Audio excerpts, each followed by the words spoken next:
Hi everyone, it's Rhonda Lee, Barefoot Artist, and we're back with Inspire Me Friday today. And today, as my guest, I have my friend, the beautiful best-selling author, Katrina Mayer. Thank you so much, Katrina, for joining me. Rhonda Yay! Lee! We're so excited to have you here today. And you have got so many wonderful inspirational nuggets that you can share with my friends. But I thought maybe what we would start with first would be you're kind of living, I would call a fairy tale fantasy life right now. You used to work in the city, in New York City, and you kind of changed up everything to kind of follow your dreams there a little bit, huh? A little bit, A little little bit. bit. And get married and change up everything. So what kind of inspired you and motivated you? Was it all for love? Well, I love in a lot of different ways. The romantic love, yes, absolutely, but also the love of what I wanted to do my whole life. So I always envisioned myself being someplace where I could write and be inspired by the land and the animals and grow my own food. I've known that since I was probably 10, 12 years old.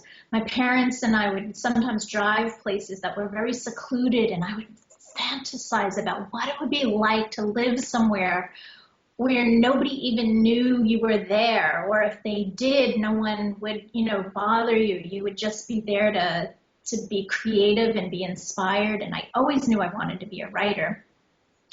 So in the midst of my very happy life in New York, which I loved also, I mean, I loved being near museums and the best restaurants in the world. And I mean, who doesn't love pure food and wine and quintessence and all Just those. answered the question I was going to ask.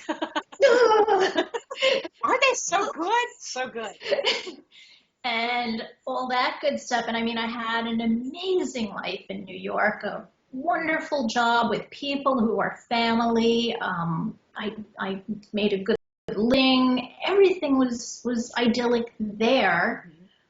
But I was getting close to being 50 years old, and I was like, I'm dreaming of living in a few hundred. Why not, start a new chapter now, and then in another 50 years I can start a new chapter, and then another 50 years start a new chapter, and just recreate my life and myself. So it just so happened all at the same time, Peter came into my life, and he was building a house on this property, and he's a writer, and I wanted to be a writer, and here I was, starting my own website, and I had my books written, and I was like, this is perfect. Why not take that leap of faith then? And I mean, it was a leap of faith. Selling my home in New York, leaving friends and family behind, leaving a great job with job security, whatever that is, and really just leaving a whole lifestyle of a half century behind. Saying, let me try this dream for a while. And yeah, it's been absolutely everything I envisioned and more. Wow. So I'm loving it. Was much of it a step very far outside of your comfort zone, or was it an ease, or was it a I'm out of my comfort zone and now I'm going to let life expand? How did that work for you? I'm weird like that in that I never really allowed myself too much of a comfort zone in my whole life. Mm-hmm.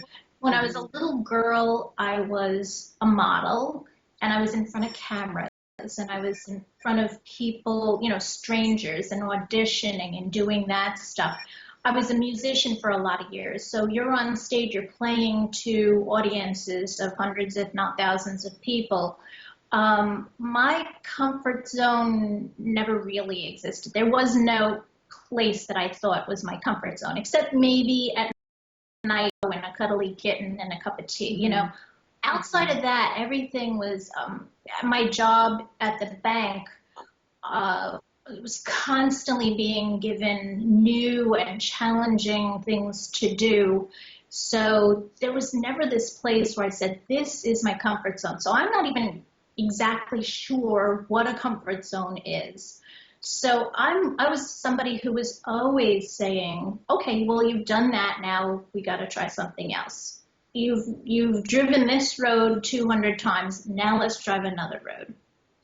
I've always been like that. So I guess from what I understand of a comfort zone, this would be outside of it, but because it was so strong in my heart for so many years to do this, it just felt right. I don't know. That Does that makes make sense? absolute sense. Actually, I love that explanation, and I admire your ability and willingness to spend so much a portion of your life and then just switch and say, okay, I'm going to do this. And just let's just open up this door. Let's just open up this next door. There's so many people that are afraid to open that door, and I Yeah. find that hugely inspirational and something. As soon as you said it, I'm like, okay, keep going, and then I'm going to stop you a minute and say, I think that is something that a lot of us have extreme difficulties doing because we get used to it, and then you're just going to switch and open up a new door. And that actually means a lot. I'm really glad that my viewers got to hear you talk about that and just, I'm planning on doing this for 50 years. I'll do this for 50 years. I'll do this for 50 years. So that's amazing. That's really a really useful tool to kind of put in the back of your mind. Okay, something else I wanted to ask about. What, in the beginning of your writing career, did you always plan that you were going to write, or did you just say one day wake up, I'm going to write The Mustard Seed Way? Or how did that, because that was your first, how did that come about? What inspired that shift for you? It's so funny that you say that. I wish I had it here. I think it was fourth grade. I wrote my first story. It was called A Day in a Gerbil's Life. And I wrote it about my gerbil. And I forget what the gerbil name was, but it talks about how the gerbil would sip out of the water and run on the wheel and nibble on something and sleep.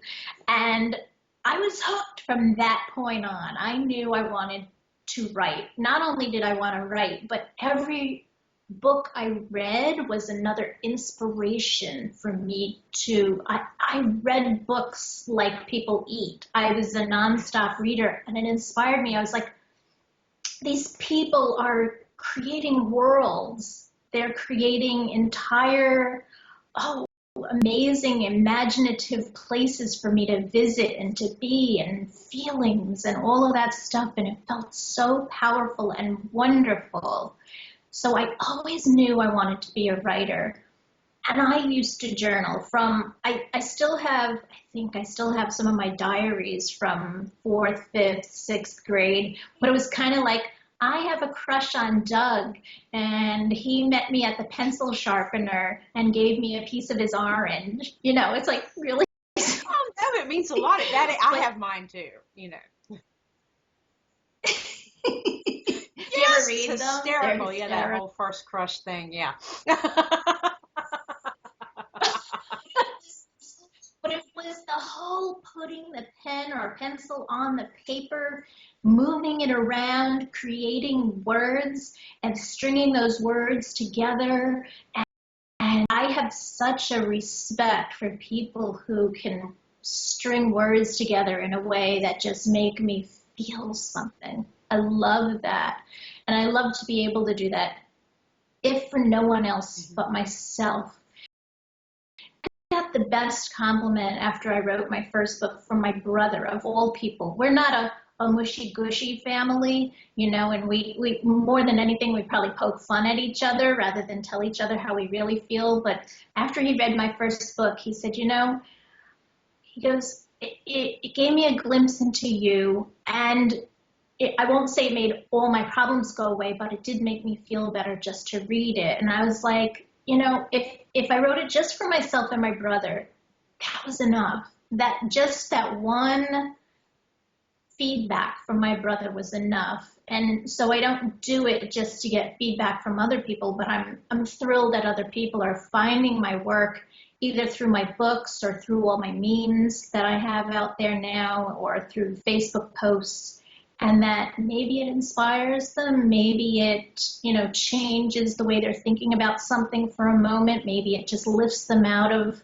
a dark place for a moment, maybe it makes them laugh or smile. I think that's our mission here on this planet, is to lift ourselves up and maybe lift some other people up while we're along this journey. You excel at that. Your posts are they're so endearing, and that, they're personal and generous, and your light shines through so much. So I just love everything that you post out. And, it comes up and I just check up what you've written that day. And really, it's just, you're a very personable person with what you put out. And people do respond. I see how they respond to what you put out. And I just think your words are really fantastic medium for you, and I admire that. I don't think that is my forte is through video. I think I'm better at talking than I am at writing. But it is, you just and you're really good at it. I just feel like I connect, a little better that way. And it took me years, because I'm actually a really shy person. So but I did a lot of stuff on stage when I was younger. I did all my singing and all of that. So I'm someone different. When the camera cuts on, I can communicate. Whereas if I was in the crowd, I would kind of be quieter. Well, okay, good. Let's move to your next book. I'm totally. Can you give us a little snippet? Because you took what, about how many years? 8 years or so off between the books, or? Probably, but I never stopped writing. It's always, I'm always writing. So the first book was The Mustard Seed Way. Yes, there it is. Which is a culmination of about 4 or 5 years of writing in my journals that I took nuggets out and put together and wove them together with, putting them into chapters that made sense. And I was at a turning in my life, so I needed to reread some of the stuff I had written. Then I continued to journal, which I always do, and then I found I was ready to birth the next book. That was just 4 years ago, something like that. So called Holarian Vision. There we go. Which basically was, this word came to me literally at 4 o'clock in the morning, Holarian, and I'm like, oh, I know what that means. But let me make a mental note and I'll look it up in the morning. And I did. I looked it up and I was like, how come I can't find the word Holarian anywhere? It doesn't exist. I know what it means. Like, oh, I get it. I'm supposed to share this word. And it really just means that we're all connected. I mean, that's what it all means. We're all part of a Holarian vision. We're all part of one vision. We're all connected. We're all, all of our differences are really things that we've created just to see ourselves as separate rather than see ourselves as connected. So I really think we're in an evolutionary place right now. With social media too, you see it so much. Wow, this person on the other side of the world feels the same thing I do. Wow, this person who's culturally different, religiously different, whatever, ethnically different than me, still shares so many of the same thoughts and feelings I do. So that's what a Holarian vision is about. It's about having that really deep realization that we're all connected and just wanting to share that peace and that feeling with the world. Beautiful, Katrina. Thank you so much. I appreciate you sharing that. I have to throw some trivia out there, just to mix it up for a minute. Oh, yeah.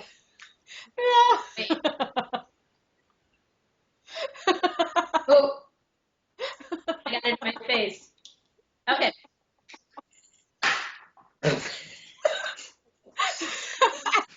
Oh, no.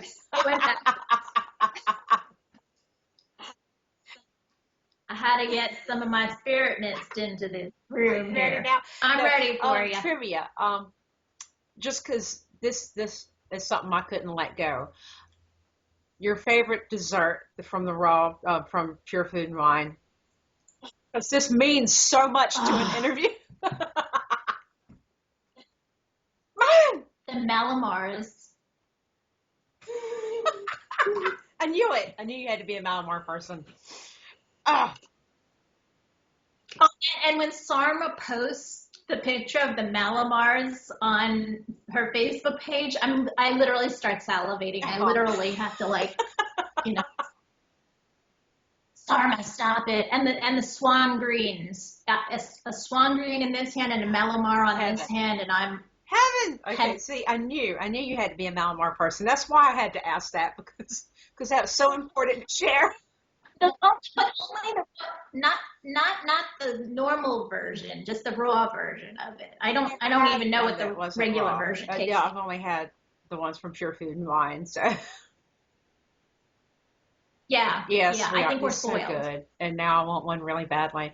But I was like, this is a trivia Yeah. question. I'm like, I've got to toss this out there. Oh, well, thank you so much for your time. And you're a true earth angel, and I appreciate all that you share. And for my friends that Thanks. are not familiar with you, if you don't mind, could you tell everyone how they can connect with you real quick?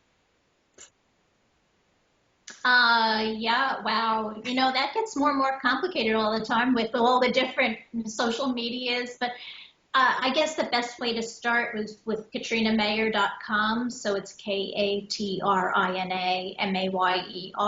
KatrinaMayer.com. And then I'm on Facebook and Twitter, and I have another website coming out, and Tumblr, and what are the other, Oh my gosh, Instagram. you're more involved than I am. It's too many for me to handle. Oh, so many. Well, thank you so much. And so all of my friends can head in your direction and check out Katrina. She has Thank the you, most Rhonda Lee. beautiful I love updates. you. Thank you so much. I love you.